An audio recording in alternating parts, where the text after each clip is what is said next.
nagtuko o kahapulo ng share ako ang bulang kita sa 1 Peter 4, chapter 4, verse 10. Nagaingon, as every man hath received the gift, even so minister the same one to another, as good stewards of the manifold grace of God. Lord, salamat din yung gihatag ka ng Lord, yung mga kaanakan, natigong Lord, para sa mga buluhaton, magpalikod, pagpalampat sa inyong buluhaton, bago sa kalibutan. Salamat, Lord, sa iyong kaayo, salamat sa puso, sa iyong gihatag, matapos ka na mo, kung sa kaalam, maghihatag mo, Lord, sab ka na mo. Nalayon ka sa iyong pagkamatulanan sa ngalan ng Jesus. Amen. Kani the verse ulan akong stewards of God's gift. Stewards. Ang dili sa verse 10 ngayon sa verse na is as every man. Together si Peter sa kuan dili lang na pili mo sa non-believer o believer. Every man na kay na before tayo naging Christian, di ba naano tayo gift. Ante talent, bro. Mas wala ka spiritual gift. Mas mag-Christian na ta, spiritual gift. Ano na ma-experience o nalawat sa Ginoo. So, ang ikan nila yung gift, hindi lang spiritual gift. Ang ikan ni Peter, gift of skill or gift of faith, gift of knowledge, gift of virtue, anong tinaayahan, ang hindi na kuandirin, yung pa ni Peter. So, pero na yung pagtambag, ako na natin na talent nato sa ato karon kita mga leaders. So, dati yung position, natin gidawat ka responsibility. So, diyan na ito na magamit ang atong gift or skill o knowledge na gamit nato o acknowledge nato na gift gikan sa Ginoo. Kaya itong kuan pagaya ito pag election nato di ba mo check man sa ato asa ta dapat pagpa-elect. So i-acknowledge nato na gift o pagtambag din ni Peter na ato ni gamiton to minister to one another or the same to one another. As minister as servant sa usa. No, sa ato denomination, sa ato organization, organization. Wala kang tesyodo, di ba? Wala tesyodo lagi mo tag duluhaton. Nahatag time. Kani para sa Ginoo. So, servant, atong rule, ang servant ta, wala mga walay sildo. Ang iaw ni Peter diri nga, servant ka yung position o yung responsibility, mag-servant ta one another sa usa.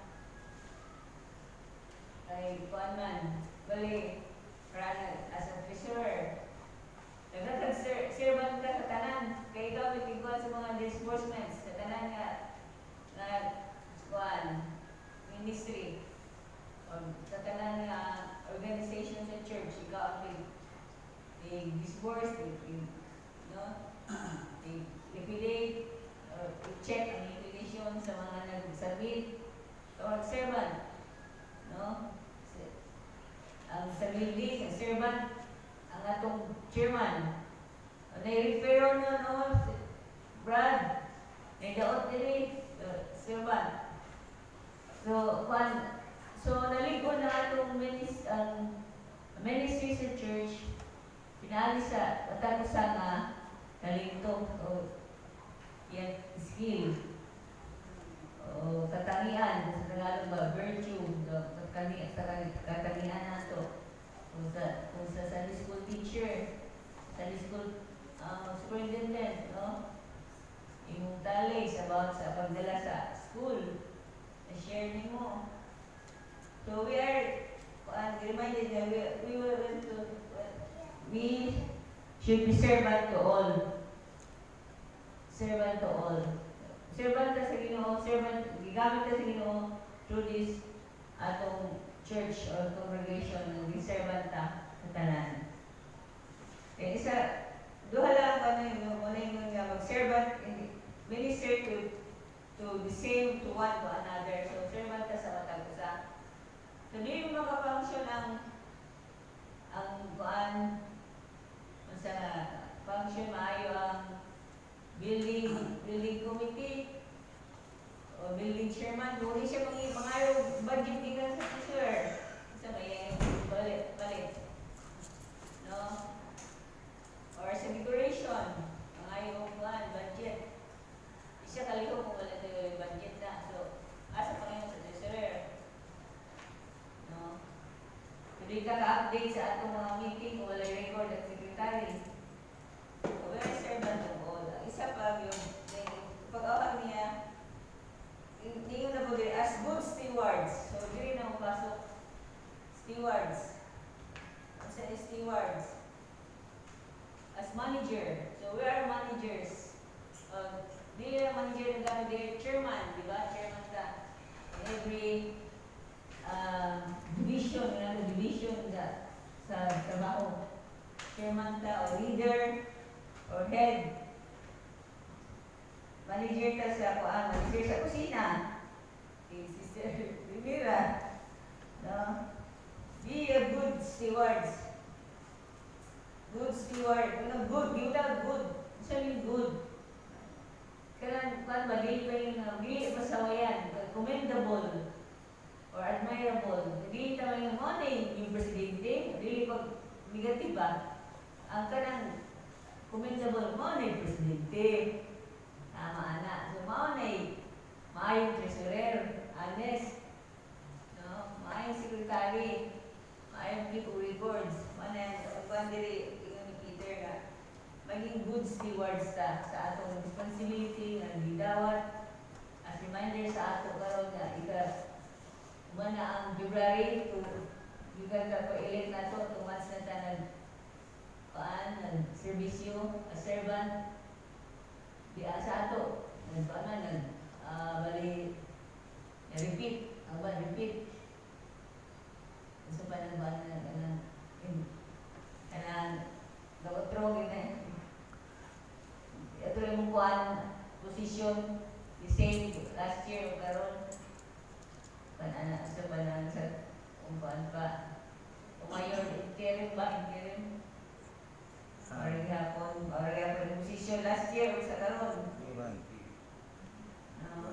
So, mana na yung kuhaan, as we have, mana ba inumdum ni Peter na we will be a servant of all and be a good stewards nga atong dumon nga ang sa tawhanan nga sa Ginoo makaingon siya, well done, faithful servant.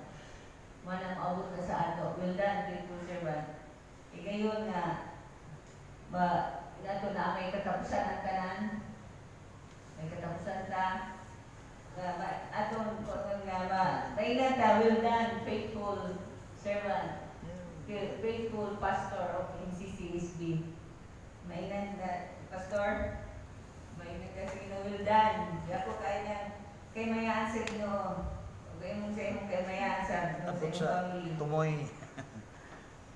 Well done and good habit. So, muna ka na lang.